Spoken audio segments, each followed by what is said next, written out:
चंबा के धड़ोग और सोलन के बीबीएन में सामुदायिक संक्रमण का खतरा। हिमाचल के सिरमौर के गोविंदगढ़ मोहल्ले के बाद अब चंबा के धड़ोग और सोलन के बीबीएन क्षेत्र में सबसे ज़्यादा मामले आ रहे हैं। प्रदेश में कोरोना के 1214 एक्टिव केस मामले हैं, जबकि धड़ोग मोहल्ले में करीब 92 और सोलन जिले में 415 केस हैं। धड़ोग और बीबीएन में सामुदायिक संक्रमण फैलने का खतरा बढ़ गया है। यहाँ बाहरी राज्यों के कामगारों के अलावा स्थानीय लोग, पुलिस कर्मचारी और फ्रंटलाइन कोरोना वॉरियर भी संक्रमित हो रहे हैं। यही कारण है कि बीबीएन के चलते सोलन जिला एक्टिव मामलों में पहले और चंबा जिला दूसरे स्थान पर है। चंबा के धड़ोग के छोटे से मोहल्ले में तो हालात और भी बेकाबू है। चंबा शहर के साथ सटे धड़ोग मोहल्ले में करीब 92 कोरोना के मामले सामने आ चुके हैं। चंबा में लंबे वक्त से जारी प्रशासन में गड़बड़झाले, 3 साल बिना अनुमति दौड़ाई गाड़ी, ऑडिट रिपोर्ट में खुलासा।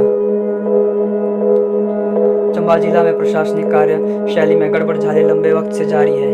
कृषि उपज मंडी समिति चंबा में कई अनियमितताएं उजागर हुई है। समिति की 1 अप्रैल 2015 से 31 मार्च 2018 के बीच की ऑडिट रिपोर्ट में कई खुलासे सार्वजनिक हुए हैं। इसे हिमाचल सरकार के एक विभाग की वेबसाइट पर सार्वजनिक किया गया है। इस रिपोर्ट के अनुसार एक गाड़ी को मंडी समिति के कार्यक्षेत्र से बाहर 60,440 किलोमीटर दौड़ाया गया है। इसकी अनुमति कृषि उत्पादन विपणन बोर्ड शिमला के प्रबंधन निदेशक से नहीं ली गई, जबकि प्रबंधन निदेशक की ओर से कार्यालय वाहन को मंडी समिति के अधिसूचित क्षेत्र से बाहर जाने पर प्रतिबंध था। यह गाड़ी वर्ष 2015 से लेकर वर्ष 2017 के बीच 3 साल तक अनियमित दौड़ाई जाती रही। गड़बड़ी होने की आशंका के चलते घटाई सेब नीलामी केंद्रों की संख्या।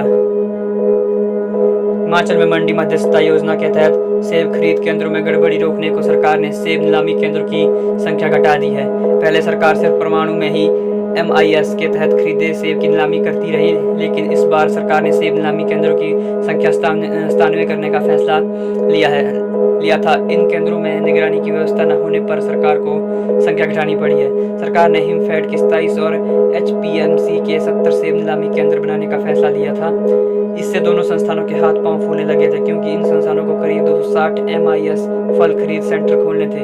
इनके संचालन को अतिरिक्त स्टाफ की जरूरत थी। नीलामी केंद्रों में स्टाफ की तैनाती अलग से करनी पड़ रही थी।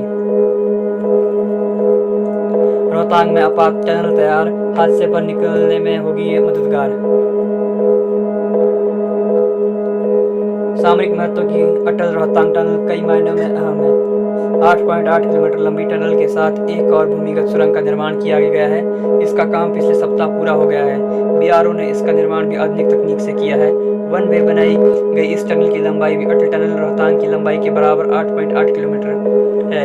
आपदा से निपटने के लिए आपातकालीन टनल का निर्माण किया गया है। इसमें भी रात दिन बिजली की व्यवस्था रहेगी। हालांकि टनल आवाजाही के लिए पूरी तरह से सुरक्षित है, बावजूद इसके भी आपदा से निपटने के लिए भूमिगत आपातकालीन टनल अहम भूमिका निभाएगी। इस टनल का काम पूरा होते ही अब प्रबंधन का पूरा फोकस ट्रैफिक टनल पर है। हिमाचल में पहली बार HAS समेत आधा दर्जन भर्ती परीक्षाएं उपमंडल स्तर पर होंगी। हिमाचल में पहली बार उपमंडल स्तर पर भी HAS समेत करीब आधा दर्जन भर्ती परीक्षाएं ली जाएगी। कोरोना संकट के बीच सामाजिक दूरी का पालन करने और अभ्यर्थियों की सहूलियत के लिए राज्य लोक सेवा आयोग ने पहल की है।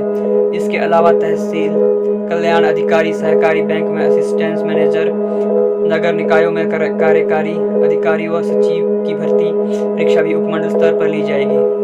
सितंबर और अक्टूबर में होने वाली इन परीक्षाओं की तैयारियों में लोक सेवा आयोग जुट गया है। आयोग अभी तक बड़ी भर्ती परीक्षाओं को प्रदेश में 2 से 3 शहरों में ही लेता रहा है। इस साल कोरोना के चलते आयोग को बदलाव लाना पड़ा है। ऐसे में आयोग ने सितंबर में होने वाली राज्य प्रशासनिक सेवा परीक्षा उपमंडल स्तर पर लेने का फैसला लिया है।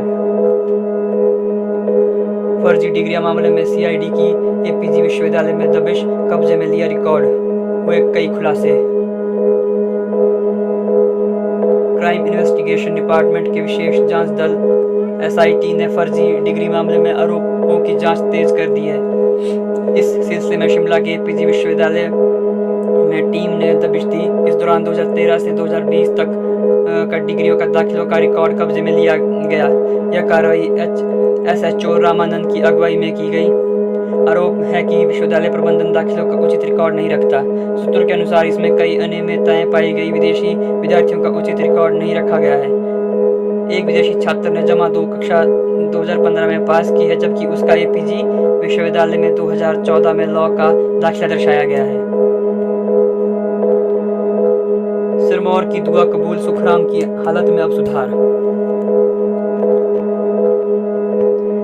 एम्स भेज जाने की बात अफवाह हुई साबित, भगवान से सब कर रहे हैं जल्द ठीक होने की दुआ। हिमाचल प्रदेश सरकार में सिरमौर से पदयुक्त हुए ऊर्जा मंत्री सुखराम चौधरी की हालत में अब काफ़ी सुधार बताया जा रहा है।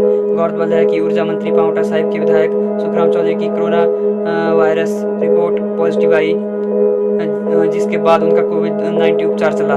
इसी दौरान उनको सांस लेने में हुई तकलीफ के चलते शिमला आईजीएमसी आईसीयू में वेंटिलेटर पर रख दिया गया।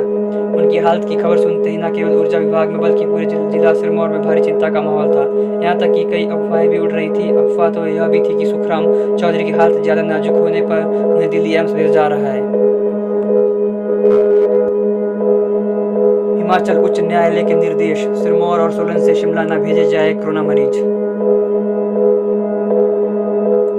हिमाचल हाई कोर्ट ने सिरमौर और सोलन जिलों के कोरोना संक्रमित मरीजों को दीनदयाल उपाध्याय अस्पताल शिमला के लिए तब तक स्थानांतरित न करने का निर्देश जारी किया है जब तक इन जिलों के अस्पतालों की क्षमता उक्त रोगियों को भर्ती करने से बाहर नहीं हो जाती।